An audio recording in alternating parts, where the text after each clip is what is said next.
laiguana.tv.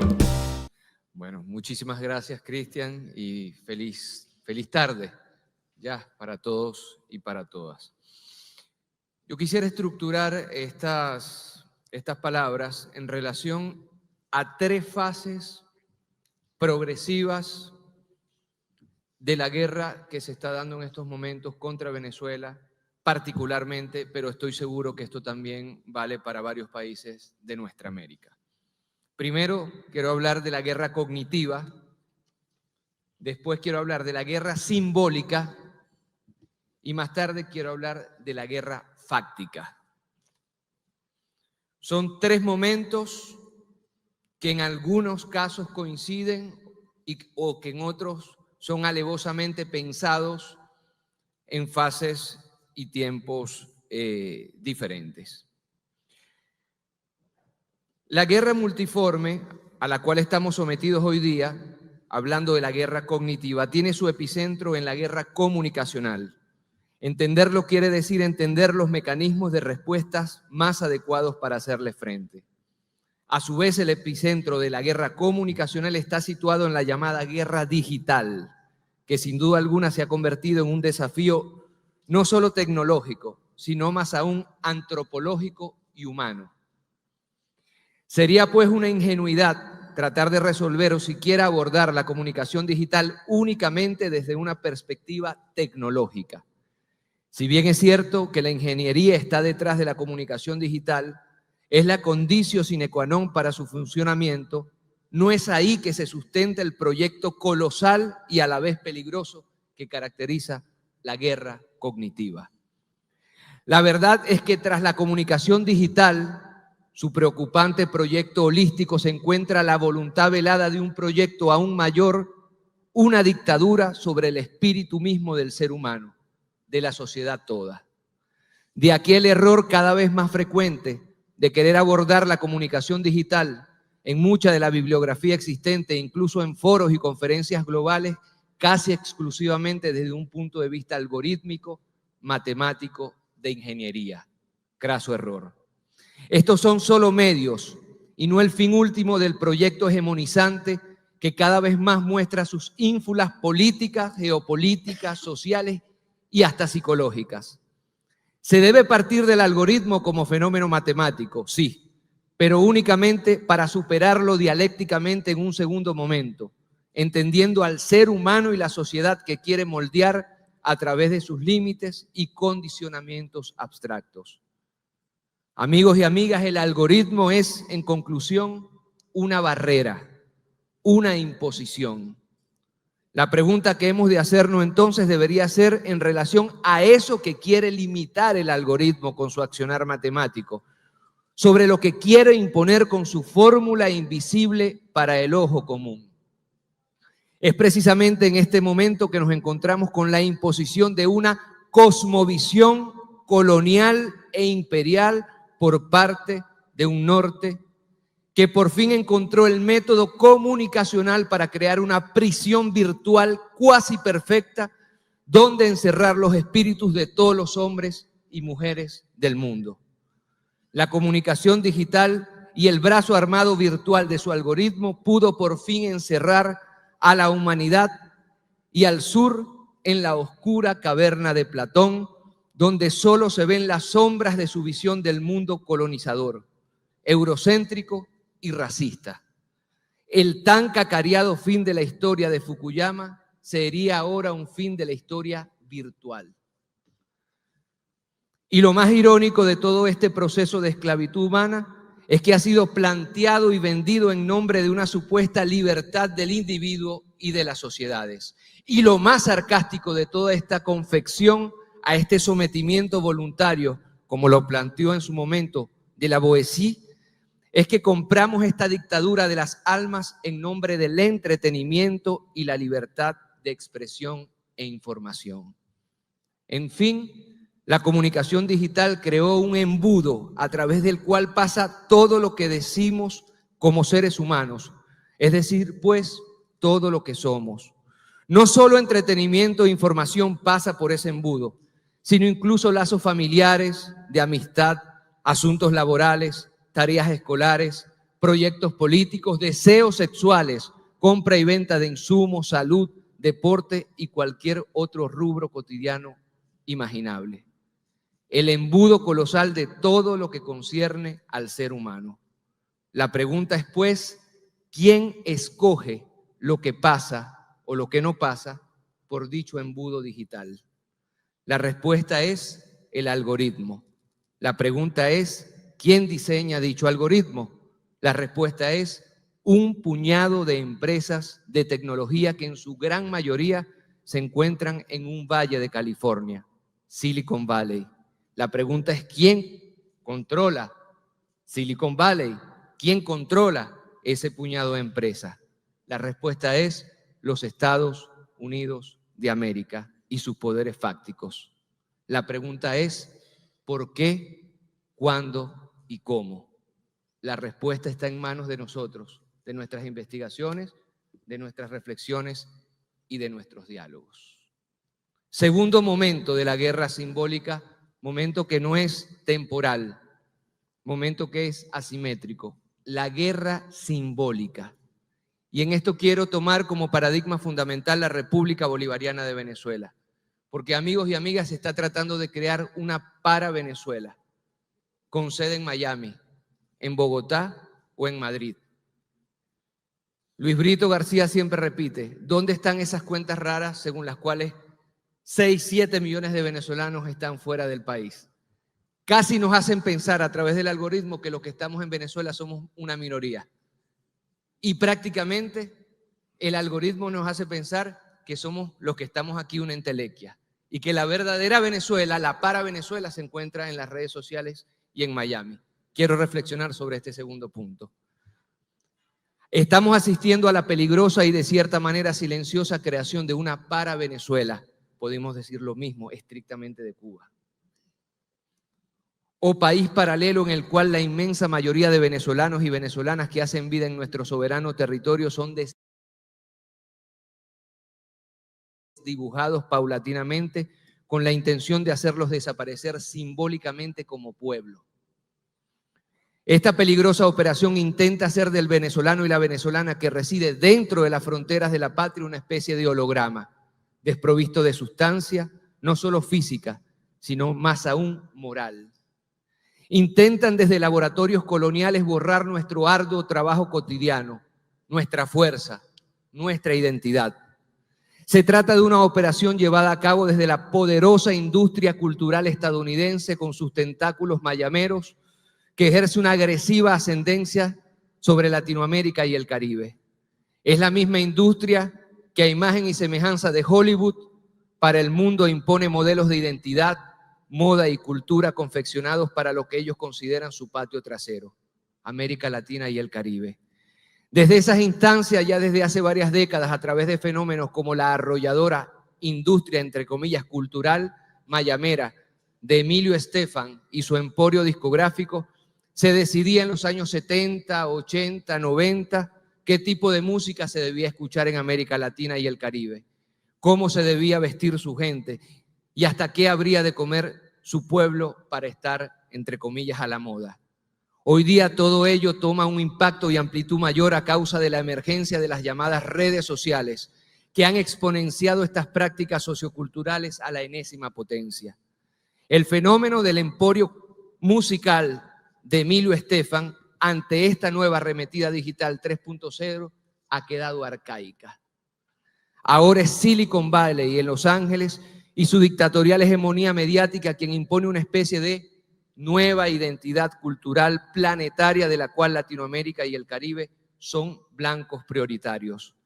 Es así como no solo se imponen modas culturales, entre comillas, sino dichas modas poseen un componente político imperial que tiene como misión fundamental imponer a su vez sistemas de gobierno, creencias e identidades sociopolíticas, no solamente a través de golpes de Estado o invasiones como otrora, sino más aún por medio de la dictadura silenciosa de las redes sociales, en tanto que vehículos de golpe de estados blandos a través de canciones, artistas, premios y conciertos.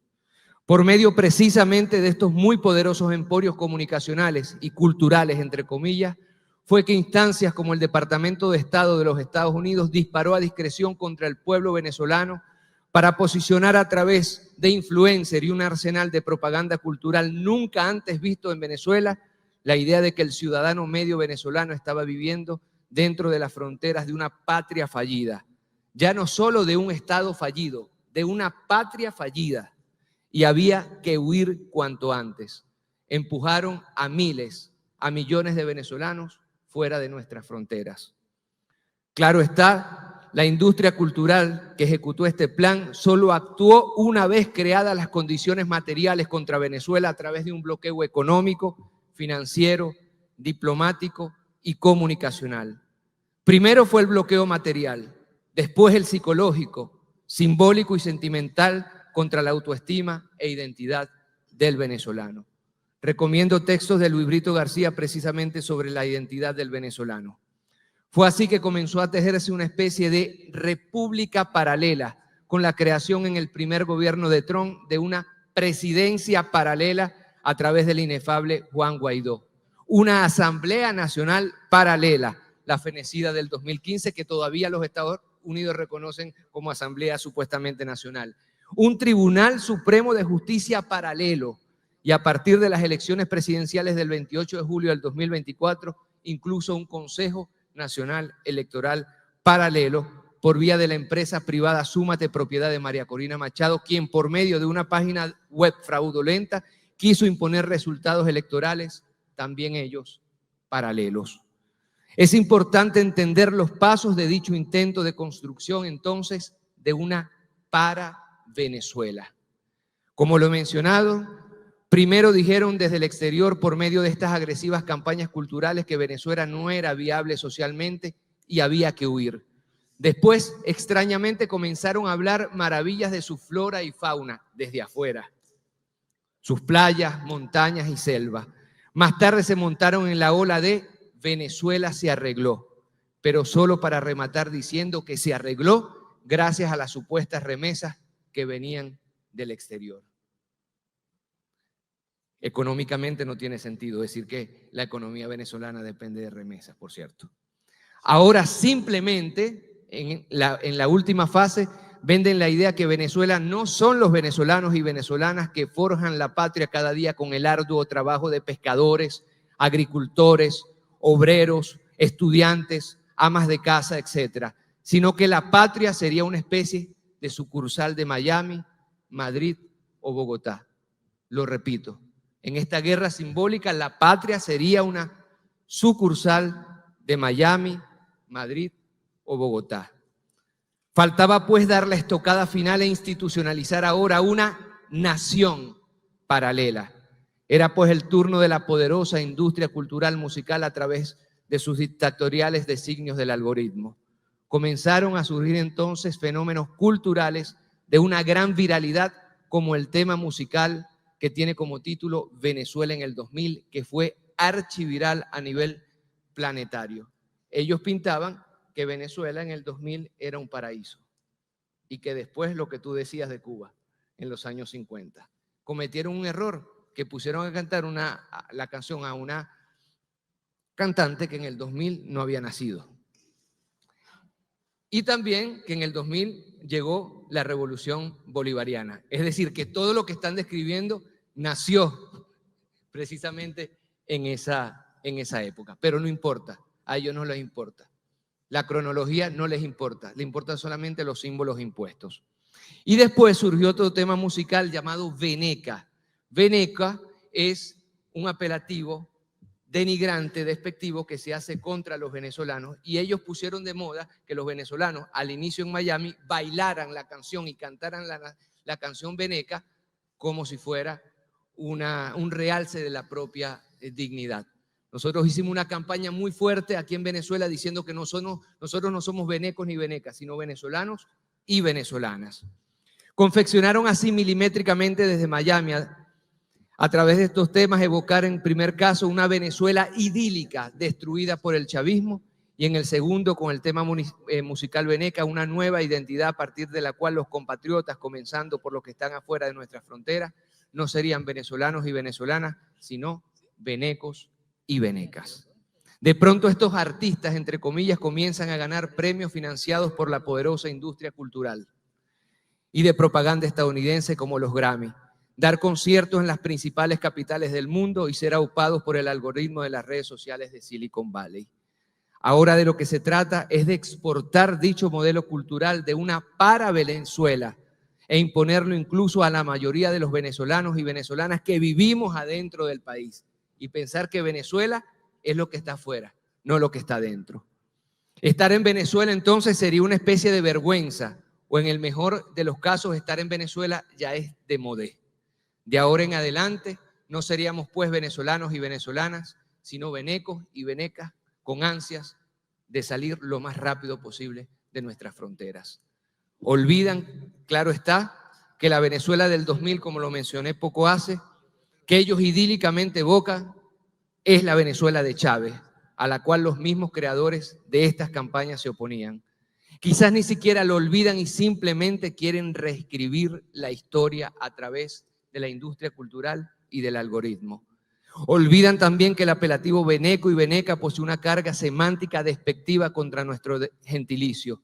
¿O acaso tampoco lo olvidan y se trata, una vez más, de una operación para seguir golpeando la dignidad, la moral y la identidad del venezolano y la venezolana, quien, por cierto, posee la particularidad histórica y única de ser hijo e hija de Simón Bolívar, el genio antiimperialista más importante de la humanidad? Hay que ser pues radicales en cuanto a nuestra cultura, identidad y nacionalismo, es decir, volver a la raíz de lo verdaderamente venezolano, de lo positivo venezolano, de lo afirmativo venezolano, como dijo Augusto Mijares. La patria, la República Bolivariana de Venezuela, es entonces irremediablemente una, indivisible e insustituible. Vamos ahora, para terminar brevemente, con la tercera guerra, la guerra fáctica. Mientras conversamos en estos 2 días de reflexión y análisis, ha sucedido de todo. Nunca como antes una conferencia de pensadores y pensadoras de nuestra América ha tenido un valor tan fáctico.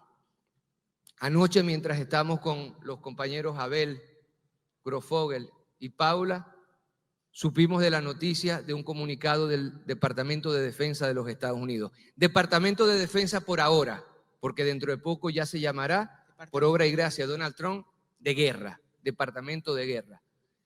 Este comunicado decía que supuestamente, imagino yo de forma suicida, se dio la orden desde Venezuela de elevar 2 Subcon y pasarle por encima a uno de los navíos nucleares de los Estados Unidos. Esto evidentemente es una ridiculez y nada tiene que ver ni con la diplomacia de paz de la República Bolivariana de Venezuela, ni con la diplomacia de los pueblos, ni mucho menos con una táctica y estrategia por parte de nuestras Fuerzas Armadas, de ese ejército bolivariano que solamente ha salido de nuestras fronteras para liberar otros pueblos y no con ínfulas imperialistas. En ese momento sale entonces también este comunicado de la CELAC. Y yo lo tengo que decir a nombre propio, con la firma de Uruguay, con la firma de Chile, entre otros gobiernos y otros países cuyo silencio era estridente frente a las amenazas que estamos teniendo, pero también con la firma de Colombia, de Brasil, claro está, de Venezuela, Cuba, Nicaragua. Los Estados Unidos acaban de responder a una escalada militar que ellos mismos están haciendo con el envío de 10 aviones militares más para esta flota que está en el Mar del Caribe, también noticia de última hora. Y en esta guerra fáctica entonces se une la guerra cognitiva, la primera que quise tocar, y se une en un segundo momento la guerra simbólica. Y resulta que nosotros nos convertimos por obra y gracia de Donald Trump y del gobierno de los Estados Unidos en un narcoestado. Y así se refieren precisamente ellos en este comunicado. Ya lo voy a leer, es solamente un párrafo. Y resulta que el Mar Caribe, como nos lo dijo Atilio Borón, el mar acaso más vigilado del mundo porque tiene decenas de bases militares, de la cual la primera, por cierto, es Guantánamo, de ahí saldría toda la droga que va hacia los Estados Unidos. Y de un país, Venezuela, que según las Naciones Unidas en el informe de 2025 ni produce droga ni distribuye droga. No hay ni un peñero en el Pacífico, ni siquiera un botecito de pescadores para ver si por si acaso, por ahí que pasa el casi 90% de la droga de países que han convertido, sí, en narcopaíses como Ecuador o como el Perú de Boluarte después de un golpe de Estado, si por ahí pasa la droga. Y resulta que, escudriñando nosotros en los últimos días, viendo noticias no tan actuales, nos damos cuenta que la mamá del expresidente Duque, hijo político de Uribe, Uribe, papá del paramilitarismo colombiano, hemos escrito con el maestro Luis Brito 2 libros, uno sobre el paramilitarismo y el caso de Actari, y el otro que se nos abrieron los archivos de 100 paramilitares en Caracas, y el otro sobre la cuestión colombo-venezolana. Resulta que Uribe, que creó el paramilitarismo colombiano, que es el brazo armado de los negocios del narcotráfico, no tiene nada que ver en todo esto. Pero la mamá de Duque, su hijo político, ayudaba a los narcos a recuperar sus propiedades durante el gobierno de su hijo. Los medios colombianos lo taparon durante mucho tiempo y ya la noticia, invito a buscarla, es pública, notoria y comunicacional. Resulta que el cuñado de Marcos Rubio guardaba la droga en el cuarto, la droga de los negocios de su primo en el cuarto donde él dormía. Esto también lo taparon, la noticia ustedes la pueden buscar. Marcos Rubio, primo, droga guardada. Resulta después que sale un informe, el informe fentanilo no regulado en Norteamérica, una perspectiva trilateral, y escuchen esta cifra que tiene mucho que ver con el final de la alocución de Fernandito ayer. Más de 1.1 millones de personas en Estados Unidos, 1.1 millones han muerto por sobredosis de opioides desde el año 2000. En Canadá se han perdido más de 50.000 vidas por sobredosis relacionadas con opioides desde 2016.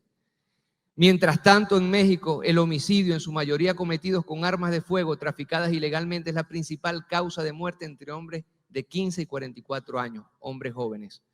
Esta crisis superpuesta revela que los daños asociados con los opioides sintéticos no se limitan a un solo país, sino que se extienden por toda América del Norte. El documento en cuestión también cuestiona suposiciones comunes.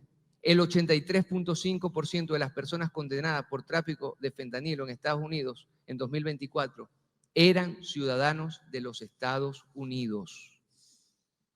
Y la mayor parte del tráfico a través de la frontera de Estados Unidos y México ocurre en puertos de entrada legales, no entre ellos. El problema de la droga es un problema blanco, colonial y de machos estadounidenses. Y ahora es la excusa, es el casus belli para atacar la soberanía no solamente de Venezuela, la soberanía de México, la soberanía de Colombia, la soberanía del Caribe, la soberanía de nuestra América, en nombre precisamente de supuesta lucha contra el narcotráfico. Termino yo entonces con este comunicado del Departamento de Defensa. Hoy 2 aviones militares del régimen de Maduro volaron cerca de un estadounidense buque de la Armada en aguas internacionales. Este movimiento altamente provocativo fue diseñado para interferir con nuestras operaciones contra el narcoterror. Punto y seguido. Se recomienda, aquí viene la amenaza y la escalada, se recomienda encarecidamente al cártel que dirige Venezuela que no lleve a cabo ningún esfuerzo adicional para obstruir, disuadir o interferir con las operaciones de antinarcóticos, y aquí una palabra clave, y antiterroristas llevadas a cabo por el ejército estadounidense. Saben ustedes muy bien qué quiere decir la lucha contra el terrorismo. Ramón Grosfoguel nos lo recordaba anoche en La Iguana. ¿Qué quiere decir la lucha contra el terrorismo después del 11 de septiembre? Señoras y señores, están creando un casus belli, están creando una escalada militar en una zona que no es militar, en una zona de paz, en una zona libre de armas nucleares como lo es nuestra América. Hoy más que nunca entonces el rol de los intelectuales, el rol de los artistas es levantar la voz, es analizar, es desmenuzar, es escudriñar en los conceptos fundamentales que motorizan todas estas nuevas agresiones, que como dije en la tercera parte de mi alocución ya son fácticas. De ahí entonces el sentido de este encuentro internacional que quiere precisamente pensar sobre el concepto de soberanía, sobre el concepto de imperialismo y sobre el concepto de pensamiento crítico. Muchísimas gracias. Laiguana.tv, la verdad hecha tendencia.